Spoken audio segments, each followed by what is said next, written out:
I buried my 8-year-old son, John, under the Savannah sun with no one standing beside me.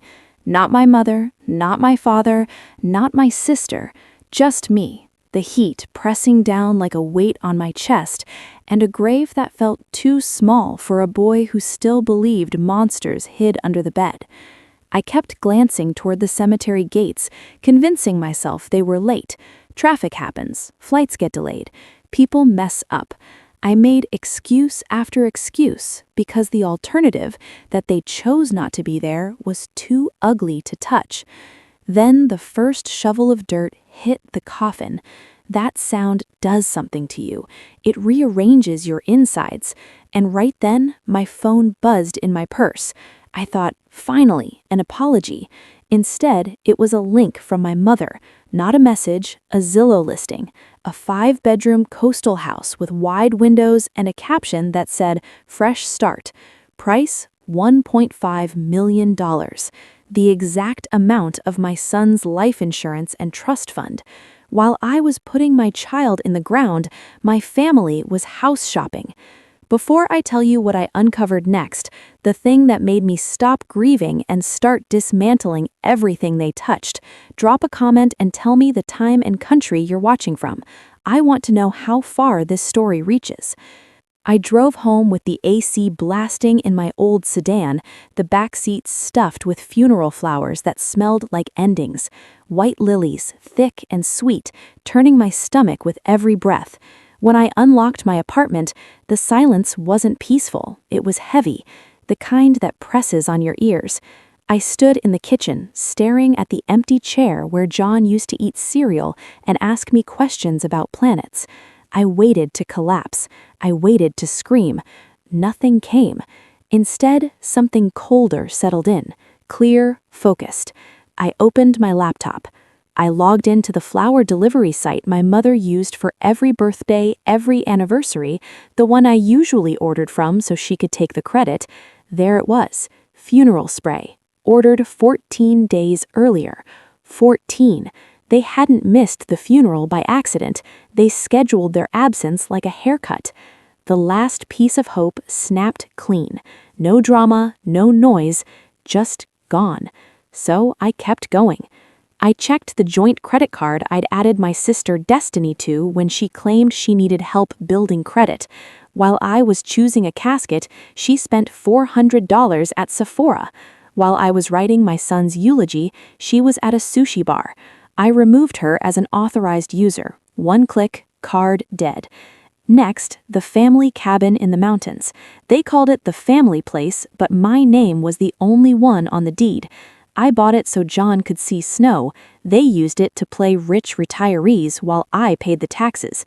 I changed the digital lock, deleted every code. Access denied.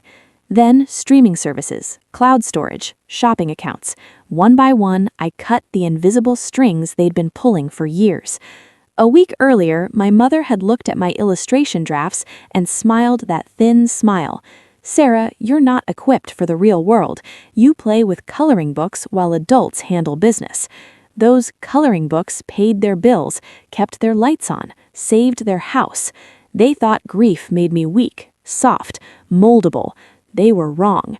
Grief doesn't always break you. Sometimes it strips you down to something sharper, harder, unmovable.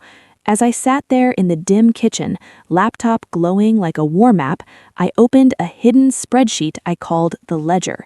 4 years of payments, second mortgage, vacations, bailouts, row after row of numbers that told the truth I'd avoided. I hadn't been their daughter. I'd been their solution. And the part that explains why they felt so comfortable abandoning me, that comes next. Stay with me. You'll regret it if you don't. If you've ever been called selfish for finally saying no, this part is going to hit uncomfortably close. And fair warning, most people tap out right before the moment that explains everything. Don't. I remember the excuse they used that time. She couldn't afford the flight. My mother cornered me at Sunday dinner, voice soft, practiced. "Your sister's so talented, Sarah. She just needs a break. You have savings. Don't be selfish." Selfish, their favorite word, the leash word. So I paid. Of course I did. Destiny posted 30 photos from that trip, sunsets, cocktails, smiling like she'd built it all herself. I wasn't tagged once. Then there was the car accident. She totaled her BMW while texting. My father panicked about his credit score. I paid the deductible. Again. It was never just the money, it was the pattern. They'd starve me emotionally for weeks. No calls, no warmth, nothing. I'd start pulling away, and then, right when I was done, a compliment, a hug that lingered a second too long, a random thinking of you text, and I'd melt. See, they do love me. If I just give more, it'll stay like this. That's not love, that's conditioning. Psychologists call it intermittent reinforcement. It's how you train someone to keep showing up even when it's killing them. And staring at my ledger, the addiction finally snapped. 2 days after my son died, a package arrived. My mother texted, "Sent you something to help, love you." I opened it thinking maybe a blanket, a photo, anything human.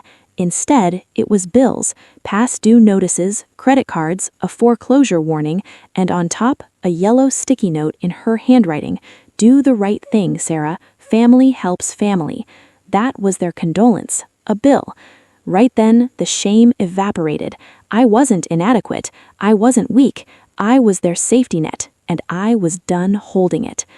The pounding on my door started at 2 p.m. Not a knock, a demand. My parents walked in like they owned the place. My father inspected my fridge, throwing things out. My mother studied my artwork like evidence. "You're spiraling," she said softly. "We want to save you." She slid papers onto the table. "A conservatorship. Voluntary," she said. "And if I didn't sign, we'll call the authorities." That's when I realized they weren't worried about me. They were terrified of losing access. And what they didn't know was that I was already 10 moves ahead.